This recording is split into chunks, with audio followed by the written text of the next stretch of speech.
the classic one is always if a guy's out for practice or playing in the game, sewing his pants shut on his suit. That's always a pretty classic move. And this year we were in, just on our last road trip, we were in Detroit, and it was an optional skate, so only a few guys went out, and there was 3 players and then the goalies. And so a few of us were trying to kill time, find things to do off the ice, tape and sticks or whatever, and we had this idea that we would trade out the water bottle on the bench for, we filled it with Amstel Light.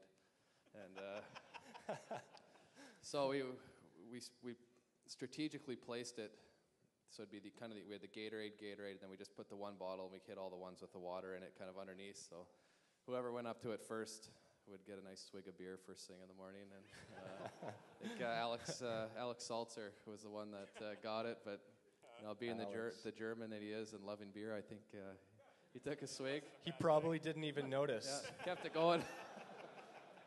That's great. All right, well, who's the biggest eater on the Canucks? Biggest eater? Well, that's Manny Malhotra for sure. That guy puts it back. Pounds back a couple meals? Yeah, he loves his food. Right on. Whose hockey gear stinks the most? Be careful with this one. Well, our trainers do a pretty good job. We have these fancy machines in the dressing room that spray antibacterial stuff all over our gear, so they take pretty good care of us, but I think my skates would be right up there. I go bare feet in my skates, and they get a little sticky. That's awesome. Who do you bunk with on road trips?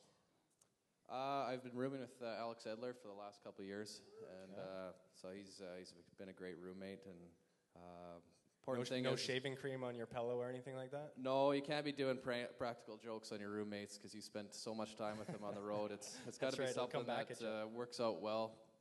Him and I are on the same sleeping schedule, same eating schedule, and that's pretty important. Yeah.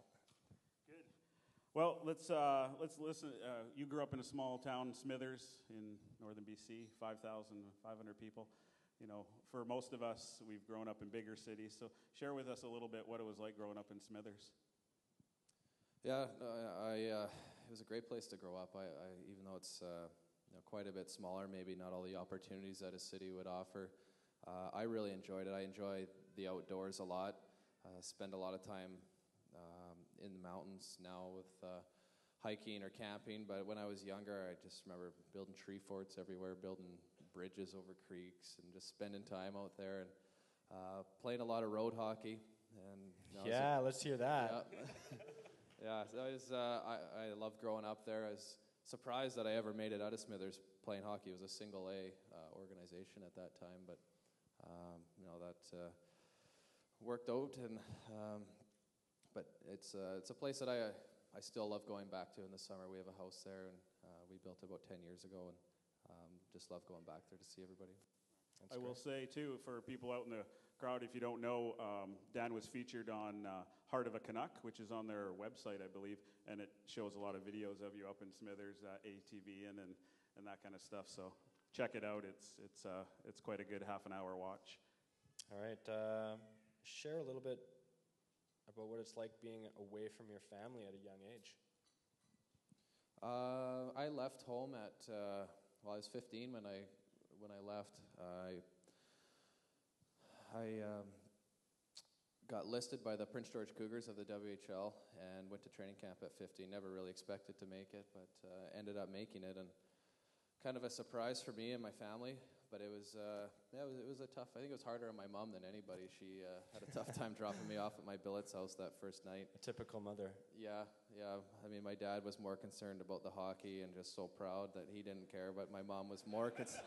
She was the opposite. She didn't care about hockey. She just wanted to make sure my living arrangements were okay. So that first year was a little bit tough, but able to get through it. And of course, I was real fortunate that Prince George was the closest junior team to my hometown. My parents, I just so thankful for the support that they gave me. They traveled I guess it was a 4-hour trip in the winter. They came to almost every home game that first year. They'd drive up. My dad would get off work a little bit early, throw my sisters in the vehicle after school. They'd drive up for the 7:30 game, and we'd go for a quick bite to eat after. They'd drive home after in the dark, dodging moose and deer on the way home. And sounds like some good support. Yeah, I was very fortunate. So you're in a busy career, obviously. You travel a lot away from home. You've got 2 daughters and your wife, as you spoke of. How do you set your priorities with a schedule like that in your life? It's can be difficult at times. I think you can get pretty busy. I mean, obviously with work and all the other day-to-day things. I'd like to say, when someone asks me what your priorities are, I know what I'm supposed to say. That God's number 1, family's number 2, hockey's number 3, and sometimes it's not always like that though. It's God tends to fall down to 3, 4, 5, 6 sometimes. I think lots of guys can relate to that. For sure. Yeah, it's certainly a bit difficult to keep that order straight, especially with so much focus on hockey in our lives. But when my priorities are in the right order, then things run a lot smoother in my life. I can say that, and through experience and trial, I suppose that I've learned my lessons through that. Having the right set of priorities in the right order can make such a huge difference. Putting those those important things, those big rocks in the bucket first, and then once those things are in place, everything else seems to fall together a lot better. Good, man. What would you say is the biggest motivation in your life? Biggest motivation. Yeah, I know. These guys sent me these questions beforehand, so I had a little bit of preparation for this one. But He's got it written on his hand here. This is a question that I looked at for quite a while, though, and I wasn't sure how to answer this. What is my motivation in life? And wasn't really sure what you're getting at, but what I was kind of thinking of is, what motivates me? And I suppose it's that feeling of fulfillment in my life. What are the things in my life that gives me a sense of satisfaction, a sense of fulfillment? And, I think of my family and obviously hanging out with them and being a good dad and a good husband certainly brings that sense of fulfillment at the rink, when I'm playing, when I'm doing my job, giving everything I have every day, and knowing when I leave the rink that I've left it all there, and that gives me a sense of fulfillment too. And if I think back now, it's kind of going back to this last question we just talked about, my priorities, and to have a sense of fulfillment. I think if God's at the top of my priority list, when I'm serving and living for God, that gives me a real sense of fulfillment. And when I take a look at what my purpose is in life, and why am I here, as I mentioned earlier, coming out of single A hockey out of Smithers, I don't think I should have ever been here, but certainly God had a plan for me, and so I ask myself the question a lot, why am I in this situation? And so it's kind of helped me to define my purpose, and I believe it's to encourage my teammates, be a light in the organization, and to the people in the communities that I play in, and trying to find different ways, whether it's just day-to-day living, trying to set a good example, inspire others to live in a good way, and to share my faith with others. Right on, that's awesome. So share with us a little bit about your personal journey to learn to know about God, and how that came about in your life. Okay, yeah. As we talked about, I grew up in Smithers, grew up in a Christian home. My parents took me to church all the time as a kid, and probably wasn't by my choice. I think I went for the peppermints and the cake at Grandma's after. Certainly wasn't on my doing, but I'm certainly thankful for the upbringing that they gave me. It instilled a lot of good values in me, and I think it gave me a strong conscience to know what was right and what was wrong, and to make some better decisions. And that was definitely challenged when I went away to play junior in Prince George. As I said, I was 15, 16 years old, and when you're in that environment of 16 to 20-year-olds, there's not a lot of emphasis on living a Christian life in that environment. It's more about, enjoying the hockey, partying, and so it certainly was a challenge to my faith. I wasn't real strong in my faith at that point. I was kind of going to church because I had to, and but a little bit more than that too, I suppose. But I was kind of a Sunday Christian, and Monday to Saturday kind of did what I wanted, and back to church on Sunday. And I thought, that was good.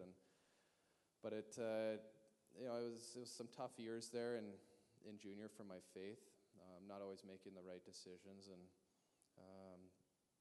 but I think what did help me is during that time in Prince George, I was going to church, and I think my teammates seen that I was going to church, and by them knowing that I was a Christian and going to church, I felt certainly a sense of responsibility to represent that well. I was thinking to myself, what if I'm the only Christian these guys ever met? I better be a good example to these guys. And so that was kind of the mindset I had in junior, and I was able to get through that. And then, as you're saying in the introduction, my third year of junior, I got drafted by Nashville, and didn't make the team that year. Went to the training camp, didn't make it. So they sent me back to junior in Prince George. I played my fourth year there. After my fourth year of junior in Prince George, that was going to be my last year. I just completed my so I was 19. And I was looking ahead to training camp with Nashville to play. I wanted to play there as a 20-year-old. Didn't exactly work out that way. I went to camp, thought I had a pretty good camp, but they didn't think so. So I got sent down to play in Milwaukee, their farm team that year. And looking back now, it was a real turning point in my life. It was difficult. It was difficult being sent down to Milwaukee. I was kind of upset about that. Living on my own for the first time in Prince George. When I was billeted out, I was always living with a family. And so when I went to Milwaukee, I had to get my own apartment. And living away from everything that I knew in Prince George, all the friends I had, I was close to family, playing in a great hockey environment.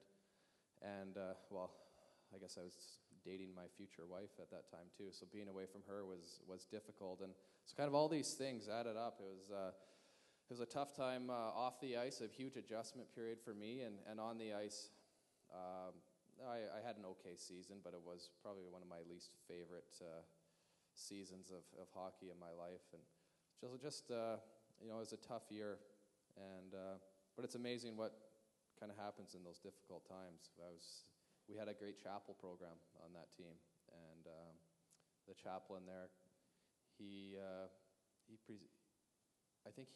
was perfect for me. I don't know, we had 7 or 8 guys going, but I felt like he was talking to me the whole time, because he kind of woke me up a little bit. He kind of woke me up and saying, you know what, going to church on Sunday, that's great, but that's not good enough. You need to completely dedicate your life to being a Christian, and that kind of I was kind of confused. It kind of rattled me a bit, and he showed me some passages in the Bible, and that really challenged me, and so I was kind of rattled, and I was like, oh man, what is this guy saying? This is a lot harder than I thought, and I don't get this. And so I started doing some research on my own, started studying the Bible, looking into this, what is it that I believe in? Why? And during that year, I kind of took on the faith for myself. I kind of broke away from, I'm here because my parents say I should go to church and this is the right thing to do. But that was the year I kind of started diving into the Bible, finding out, what it is that I believe in. And, that chaplain showed me a lot of passages about, painted a real vivid picture for me of, what Jesus has done for us, the sacrifice he has made for us, the love that, his unconditional love that he has for us. And by learning about that and by him talking with the chaplain, it really inspired me to learn more about my faith. And also, I think it really started a strong relationship with Jesus at that point in my life. And and then, that was a huge turning point in my life. And from there, I've just been blessed with so many people coming into my life through my hockey career and just encouraging me along the way. When I played in Nashville the next year, and we had a great chaplain there. His name is Pike Williams, and he's a huge inspiration for me as how he lives his life, and kind of took me from where I was in Milwaukee, what I needed to hear there. And it's funny how God works, that he placed Pike in my life, and he kind of took me to the next step and kind of growing my relationship with God, helping me learn more about my beliefs about faith. And he's actually the one that kind of said, hey, you've got quite a platform playing in the NHL. Have you ever thought of doing public speaking or anything? No. No, I was terrified of coming up on stage, and he said, well, let's work on that a little bit. I think you have a lot of great stuff to share. And so he was big in my life too, just to kind of encourage me to continue to grow, because it's kind of easy just to kind of level off. But he said, you know what, we gotta keep you going here. And now this year too, we have since being in Vancouver, it's another great opportunity, and we've got a great chapel program here. I know Dave Clausen, he's here today. He's been our chaplain for the Canucks, and we've got a great thing going. Dave's been organizing a lot of events for me to come to, and encouraging me through our chapels, and so it's been great. So you'd say it's yeah, give him a hand. You'd say it's pretty important to have one of those influential people mentoring you in your life. Yeah, it's looking back, I certainly see God working in my life at the people that He put in place for me along the way. It seemed like every step of the way that for what I needed, it was there, and that's certainly not my doing, and see God's fingerprints all over that. Right on. Well, like you said, you have wife, children, job, supportive family. You make millions of dollars each year. Why do you need God? What does a guy like that need God for? I'm just going to be just till we win the Stanley Cup, and then we're fine. Get a ring. Yeah. You know what? That's a great question. I really like that one. And from the outside looking in, it would appear that we have everything. A lot of money. We've got a lot of fame. We're on TV. If you're single, you could get your choice of women, and that's what I hear. And well played. Well played. You get the respect, and kind of all the things that from outside material world, you would think those guys got it all. And it's kind of interesting being in the position I am, that you see I play with 20 guys that have it all. But from what I've seen in my life, certainly when I was younger, and you see it in guys' lives today on the team, that they're still, if they're not Christians, or if they don't have God in their life, even though it seems that they have it all, there's still that little bit of an emptiness. And some guys hide it better than others, but a lot of guys, what I've found are chasing different things to try to fill that void. And even though we have all that stuff, it's, if you have $100,000, well, you want 200. If you want $1 million, you want 2 million, because the next guy's doing it, and you think that if I had more money, I'd be happy. If I just had that car, that'd make me pretty happy. Or that girl over there, if I was married to her, I'd be a pretty happy guy. I mean, you see, and unfortunately, you see that even in this environment where everybody has everything, there's still that emptiness that guys are chasing things. And I remember when I was in junior, I was thinking the same thing. If only if I could sign that NHL contract, I'd be set. I'd be so happy. But it's really not the case. And there's a lot of insecurity. We're a bunch of very regular guys on our team that have the same issues that a lot of everyone else deals with too, whether it's family issues and But what I have found is that when you fill that void with God, and what I've come to learn, and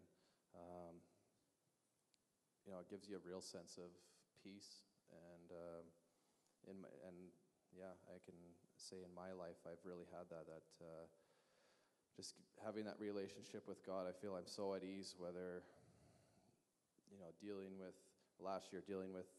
free agency and which team to go to, and last year losing in the Stanley Cup Finals, I just have that peace of God in my heart, knowing that if I won the Stanley Cup, it would have been great and the city would have been excited, but that's not gonna be the end all for me, and I'm good now. But just having that relationship with God, I think, really gives me that peace in my heart and fills it. That's encouraging. Thank you. So just kind of I think last question of these ones, and then we'll go into some of the ones that people text. But how is your faith received in like the Canucks locker room and then in the NHL as a whole? In our locker room, we've got.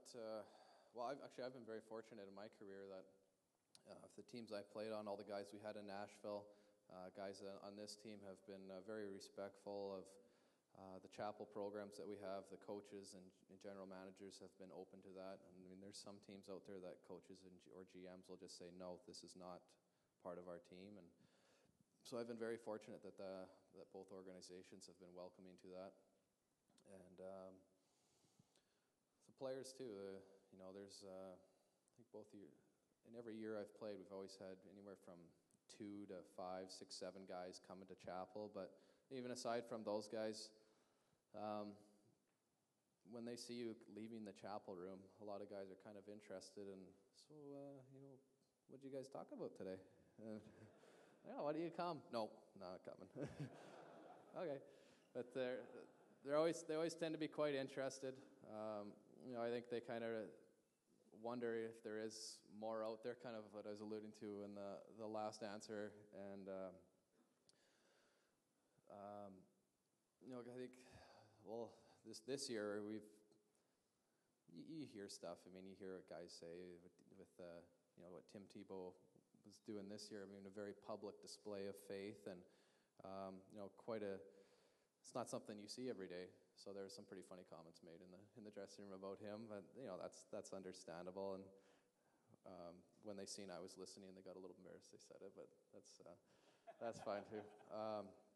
But what I've kind of realized is that I'm not a guy to be going around the dressing room reciting Bible verses to guys, and going down on one knee in the middle of the room praying and making a kind of a spectacle of it. But I think just through day-to-day, trying to live an honorable life in front of them, honesty, talking in respectful ways, making the right decisions, time and time again, I think what I've come to see is that guys really start to respect you. And there's always going to be those guys that are going to be a little harder on you, going to question things and wonder why you do this, why you do that, and give you a hard time. But certainly over time, guys have come to respect it. Good. When you get traded to another team, what's it like going back to your old team and playing your buddies, I guess? Going back to Nashville, that was tough. The first game. They came to us first, so that was made it for a little easier last year. Playing in your house.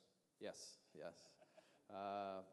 Made it easier last year, but it's still a strange thing to see all those familiar faces over there, to see the same coaches. And then last year I was hurt for both games that we played in Nashville during the season. So my first game back in Nashville was for game 3, I guess, of the second round of the playoffs. So it was quite a hyped up atmosphere. It's just the strangest thing ever, taking warm up in that building. I played 6 years there and a lot of practices, and then to be on the other side of it, it's a really strange situation.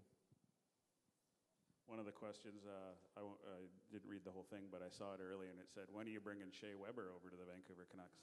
He's a friend of yours, isn't he? So. Yeah, he is. A lot of people are quite interested about that. Another local boy. Yeah, no, he'd be a great fit here. He's a heck of a defenseman. Cool. Another question here is, and a lot of Canuck fans were kind of shocked by the Hodgson trade. And so he asks, How do you feel about that Hodgson-Cassian trade, both personally and how it'll affect the team's chances for the playoffs this coming year? Loaded question. Okay. All right, last hockey question. We'll see. No comment?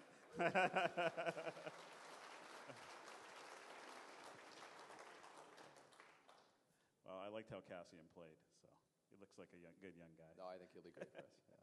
We'll miss Cody. Cody was good. He was. It's kind of too bad to see him go. He was fellow Chapel guy too, and but he was really kind of coming into his own. He's kind of like a little brother to all of us. We've been giving him such a hard time, working on working on his clothing, like making sure he looked professional. So he was our little project for a while, but this year he's really coming to his own on and off the ice. So it's tough to see him go. Cool. Another text question. In a league where it's very much eye for an eye sort of atmosphere, slash for a slash sort of thing, how do you deal with that? And I guess what is your perception of how you should hold yourself on the ice? That's it's always a debate among our people. Always wonder how Christian hockey players can fight and play in such a physical sport. For me, I mean, I'm not a fighter, but I like to play. You're not a fighter, you're a lover. That's right. Yeah, I like to play with a physical edge. So you get involved in stuff, but that's really part of the game. It's my job, and I want to do that well. But at the same time, I want to be respectful in how I play the game. I don't want to be taking cheap shots, and I don't really say much. Actually, I don't say anything at all out on the ice to guys, but I want other players to not get a. No, I suppose I would like players to be respect me in the way I play, the fans, and so for me, I always say a prayer in the national anthem and before the game, and just kind of pray to God that I would be able to play in an honorable way, play to glorify Him. Thank you.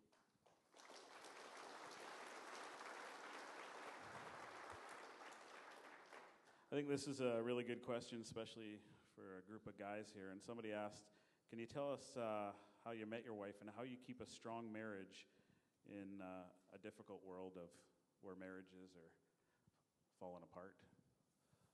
How I met my wife? Yeah, how you met. Okay. I met my wife in Prince George. It was in grade 11 actually. My first year I was there, we were locker neighbors, so that was how we kind of met. We had a mutual friend that lived in Smithers, was in my class, and then moved to Prince George, so she kind of introduced us. And 15 years old, we were just kind of friends, and it wasn't real serious at that point, but we stayed pretty close, and we dated for about 5 or 6 years. I think we got married I think I was 21 when I got married to her, so we've been married, it'll be 8 years this summer, and yeah.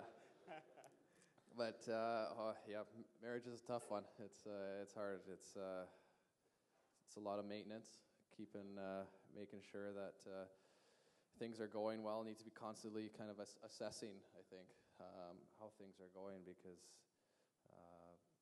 there's so many distractions out there. There's so much busyness in the world today with social media and internet and just different things going on. It seems so busy, and I think it's just been so important for us when we are home just to take that time and go for dinner, just the two of us, and try to listen to each other, see what's going on in each other's lives. And for me too, it's been really helpful reading. I've got this book. It's just like a little devotional, and it's just specifically for marriage, and just read it every few days, and it's just good to kind of have a little bit of a refresher here and there. And like one of the lessons in there the other day was just listen to your wife. Like really listen to her, like what she's saying behind the words. And I'm like, that's a good idea. Maybe I should start listening to see what's going on, and just little things like that. really help kind of keep it together. She really appreciates that, and but I think mostly it's just taking that time, a couple days out of the week, just have that one-on-one time, and just really engage each other. So what do you do when you're on the road then? Is there like a specific thing that you do to keep in touch, or how do you keep that relationship when you're gone for a length of time? Yeah, Skype. yeah. The Skype's more for the kids. They like that. We Skype maybe once or twice a road trip with them, but and road trips are hard. There's no easy way to get around them. Especially we've had a lot of long trips this year, 10, 12-day trips. So it's harder on her than it is for me because she's at home with the two kids, and so I try to be supportive. I don't tell her where I go for dinners on the road. I'm like, yeah, we just went to Denny's. It was terrible. Don't tell her that I went to the spa that day and went to Morton's for dinner. Just leave all that out. Yeah. What's the weather like in Phoenix? It's cold. Rainy. Yeah. Just try to leave a lot of the details out of those ones. Yeah. Smart man. But then when we go to places like Detroit and New Jersey, I tend to elaborate. Edmonton. It's tough, honey. It's tough. Good stuff. Good. How is the number selection on each team that you've been at? How did that go? And is there any reason why you've chosen the number you have? No, not really. It's usually number selection. If there's two guys kind of wanting the same number, be able to go by experience, games played, or years played in the league. That's usually how it gets solved for me. Number two, I was number 3 in minor hockey, number 5 in junior, number 2 in pro, and it was just a number that was given to me my first year in Nashville. Okay, another question texted. How have you been able to remain to be the spiritual leader in your home? What are some things you do just to lead your family as far as the Bible and being people of God? Well, I think that's a tough one. I wish I was a better spiritual leader in our home, and but a few things that I try to do is spending time with our kids. They're quite young, and they're 2 and 3.5. For 3.5-year-old, I think she's turning 13 next year. She's on top of things. So her and I will have some discussions, just kind of light and fun about Jesus and what I think that he would mean to her from her perspective. And so we try to talk about that when I put her to bed, and praying before dinners, and doing some devotions with the family. But I think, and with my wife too, just to encourage her in pursuing her faith. And as I said earlier, like trying to listen to your wife and hear what they have to say, and that's certainly a topic that needs to come up in those date nights and see how she's doing. But it's hard. There's with so many things going on with work and so many different areas in our life that we're trying to sort out and figure out. It's tough to be on top of that one too. Right on. In football, you see the guys praying at center field. Is there any way that in the NHL fellow Christians kind of gather together or support one another? Not really, actually. It's quite a different environment in hockey than basketball, football. Dave Clausen, he used to be the chaplain for the Vancouver Grizzlies when they were here, and he was saying that they used to do chapels right before the game with both teams in the same room. So that's was quite shocking to hear something like that. I could never imagine that happening in the hockey world. We don't really even we never do it on a game day. It's for us, it's on a practice day. But as far as mixing with other guys on other teams, not too much. I mean, there's Hockey Ministries has some hockey schools in the summer, and they have the all-star breakfast that they do that maybe guys will go to. But other than that, it's kind of team by team. We have 4 or 5 guys on our team that go to chapel, and that's kind of how we help each other and connect and share. Well, I think we got time for one more question. Somebody who grew up with you was sharing with me before that when you were about 14, you were playing like a young guys versus old guys hockey game in Smithers, and you stood your uncle up. I think his name was Ron, is it? You stood him up, and he said you had the biggest grin on your face. Is that something that your competitive level that you always like to challenge and rise to a level that was above what you were currently at? Yeah, I would say I don't really remember that one. No. I'm not surprised because it was if you're talking about that uncle, I would have been pretty happy about that. You don't like losing. No, I think I've always been pretty competitive in everything I've done, and always kind of been inspired by the guys that are ahead of me and wanting to get to that next level. Yeah. Well, we really appreciate you coming out today and just sharing with us a little bit about your life, getting to know you a little bit. I think it's been encouragement to me. Hopefully it's been an encouragement to everybody here, guys. So let's give them a round of applause.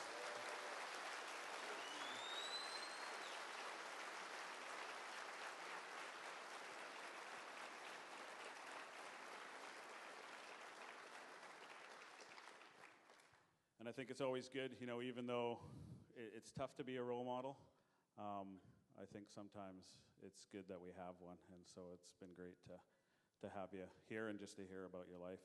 Is there one other question you wanted to answer there? Yeah, you guys, we wrote down one other question there that I kind of liked, and it was just, how has your faith in Jesus impacted how you play in the game of hockey? Or how's my faith helped me? And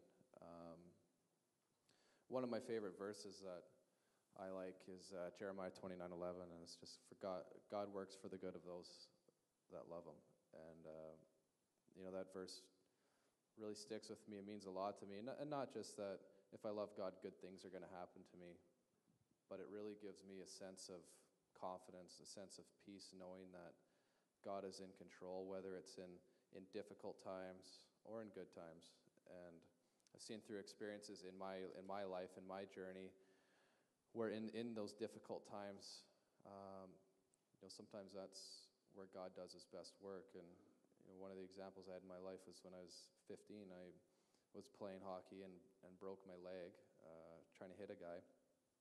And I missed the BC Winter Games tournament, which was kind of a big showcase tournament at that time to get drafted to the WHL, and I was pretty bummed about that I missed that. Some other guys on my team got drafted, so it was pretty unfortunate. But looking back now, by missing that tournament, I probably missed that WHL draft. The following year, my last year of minor hockey when I was 14 or 15, we played in a tournament in Prince George, and that's when I got listed by the Cougars. And, I see how well that worked out for me now. I mean, a good 4 years of hockey there. Closest junior team for my family to come visit. Met my wife there. And so I look kind of at the disappointment, the tough time of having that broken leg, and kind of see God's plan. Said, no, that's not for you. And, looking back, I certainly see the plan that He's had in my life. And, in other situations too. We talked about the time that I had in Milwaukee, and obviously you could interpret that Bible verse in a different way. God works for the good of those who love Him. If I love Him, I think that God would have kept me in Nashville that first year in the NHL. I wouldn't have got cut, but God certainly had a bigger plan for me in my life that year. And going through that difficulty of living on my own and that lonely time off the ice in Milwaukee, a tough season, and that was a long year for me. But looking back again, I can see God's hand working in my life. That in that tough kind of adverse environment, God really used that year it was a huge turning point in my life. And those are kind of bigger things in my life where I've seen that. And even just day to day going through some difficulties now, it's almost where I've seen in those adverse, difficult times, I almost enjoy those now to the point that, because that's when I know, God's working in my life. I don't get too upset about it, don't get too down. But it's certainly a huge time for growth, I think, in those tougher times, and even in good times too. I've been kind of thinking about that a bit this year. Kind of the other side of that verse is, in the past when things were going really well for me, I felt kind of guilty about that, and I don't know if embarrassed, but yeah, kind of a little bit guilty that things were going good. But just realizing that in that case too, that that's part of God's plan, and to try to deal with that with a humble mindset.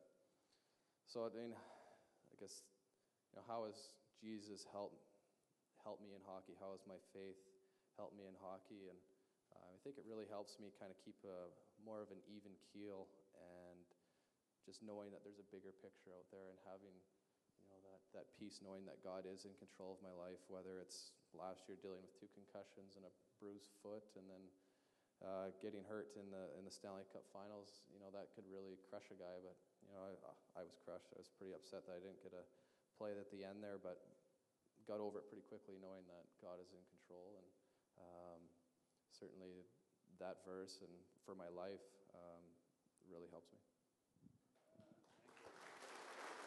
Thank you. Thank you.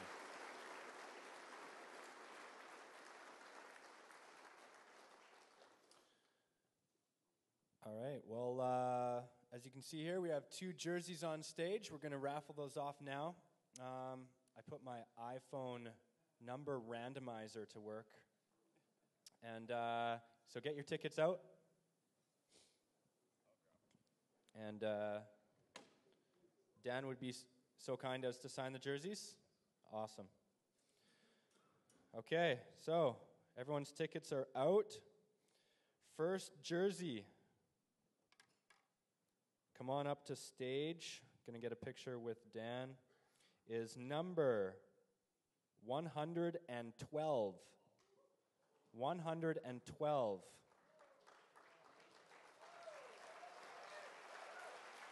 There we go.